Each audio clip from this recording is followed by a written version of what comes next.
Welcome back. I'll be showing you how to make butter today. So this is a little bit of a cooking video. This butter, of course, you can use for anything, baking or for your sandwiches. It's really simple actually. I'm going to be using whipping cream, and this is a full fat whipping cream of 40%, and it's been pasteurized. It's been pasteurized with a little bit of a higher temperature, but not ultra high temperature. So make sure it's not the ultra pasteurized cream you're buying. And I'll be using a whisk, a spatula, and a sturdy spoon. So this is homemade, handmade butter, and the process is really simple actually.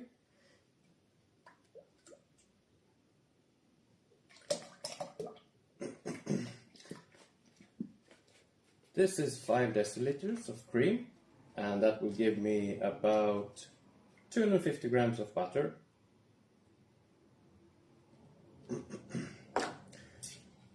So now I'm going to whip it until you get whipped cream.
So there we go. So make sure it's properly whipped and it sticks together.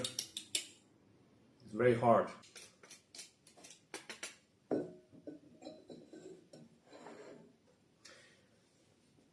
So now use your spoon to churn it. I'm just pushing the cream in front of the spoon and dragging it back again. So it's pushing against the sides of the bowl between the spoon. So just use your spatula and clear the sides and get it into the bulk. And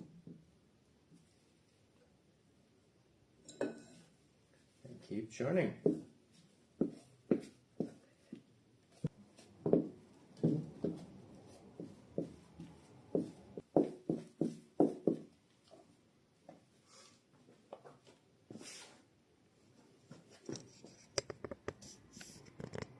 So this is the stage where our cream is now clotted and it's got a yellowish tint to it, and this is used for different bakings, desserts and so on, scones I think, but we're gonna pass through that and keep churning.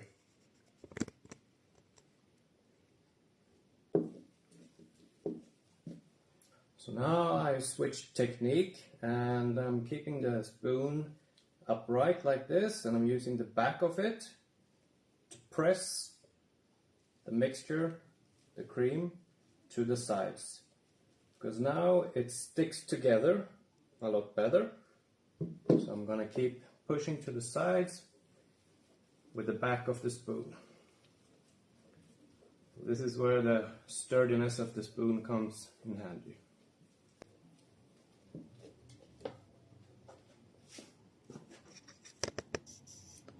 So what you can see here now is the cream getting wet. That's the buttermilk starting to separate from the fat pearls in the cream. So you can see a little pool of milk down there. That's the buttermilk.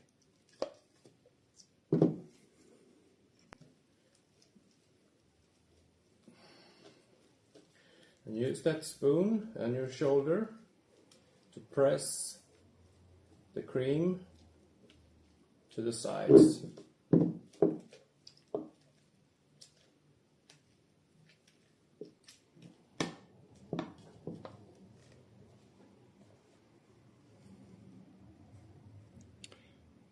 You can now see that mass forming.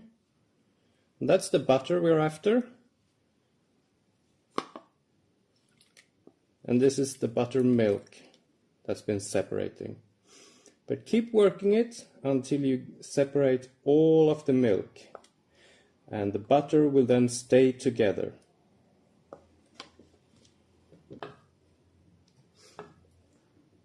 So you have to push into the butter and then scoop up a little bit from the sides and the bottom. So you make sure you get all that buttermilk out.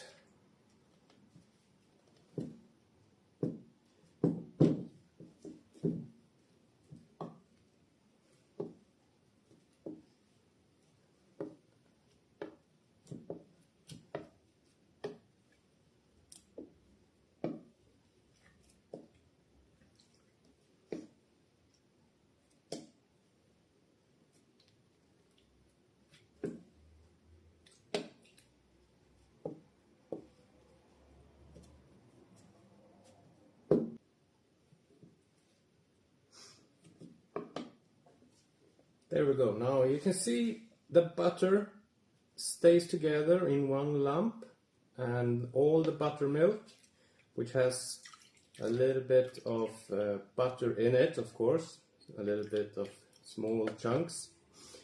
But you don't want to be working it past this. Then the butter becomes very soft and it goes back into liquid. So this now has to rest. I usually leave my mixture here to rest for about 30 minutes, chilled. The buttermilk to a separate container, because we want to keep that milk. So in the buttermilk is all the sugars and the proteins. So it's important to separate out all of the buttermilk, because it's the sugars and the proteins that will go off and make the butter old. So just transfer all of that milk together with small lumps of butter.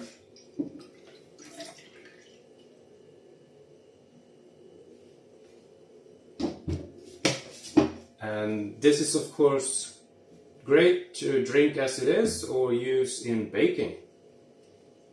Time to rinse our butter to get all of that buttermilk off of the butter. And I'll be using cold water, just a steady, gentle stream flowing and rinsing the butter.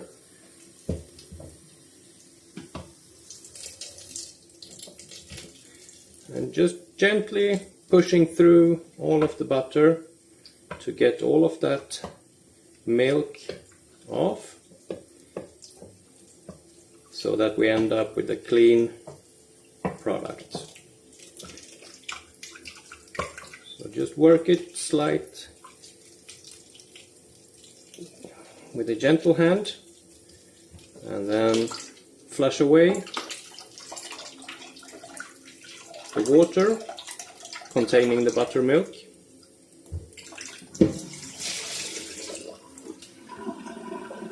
And repeat.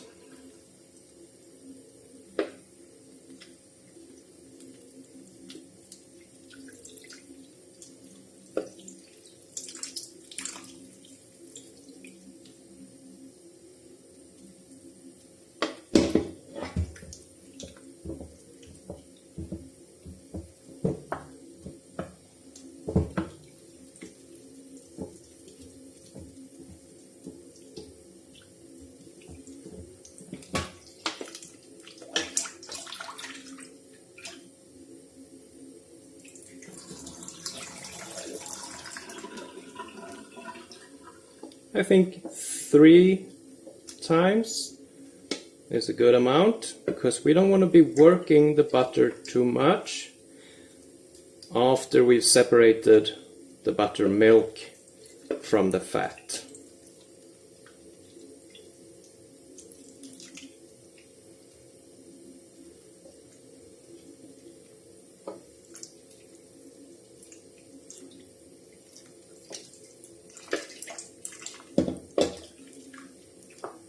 Just make sure you scoop up from the sides and the bottom to catch all of that milk.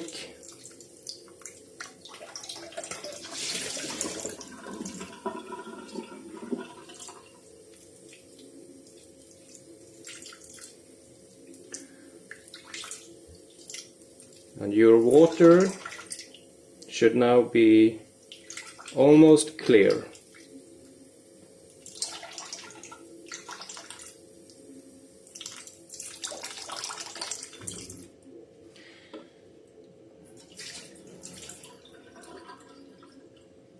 So after you've rinsed the butter, it's important to get all of the water away. So we're gonna have to dry this butter now. Just make sure you lift from the side like this, so that the residue comes off of the hidden pockets. Just get that away. So what I do is I push the butter up onto the sides together with a little bit of lifting to get all the liquid off the butter and out of the hidden pockets. And then I leave it like this to hang. So the butter hangs from the side of the bowl at an angle, letting all of the liquid drip off. And now you gotta leave that hanging until it dries out. So as you can see, our butter has now been resting for another 30 minutes to drain all of the liquids out of it. It's very important that you rest your butter between working it.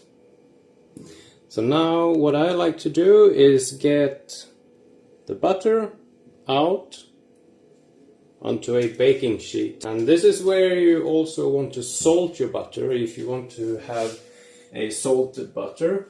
I keep mine unsalted because I use it for baking. But if you want to salt it, you use somewhere between 1.5% and 2%, depending on the level of saltiness.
As you can see, you can find more buttermilk here, and if you let it hang, some more of it will come off. This is where my butter is hanging to dry off. So after your butter has been hung and drained off of all of the excess liquid, just scrape it up into a airtight container and keep it cool. If you salt it, that will prolong the lifetime of the butter. This can last a few weeks.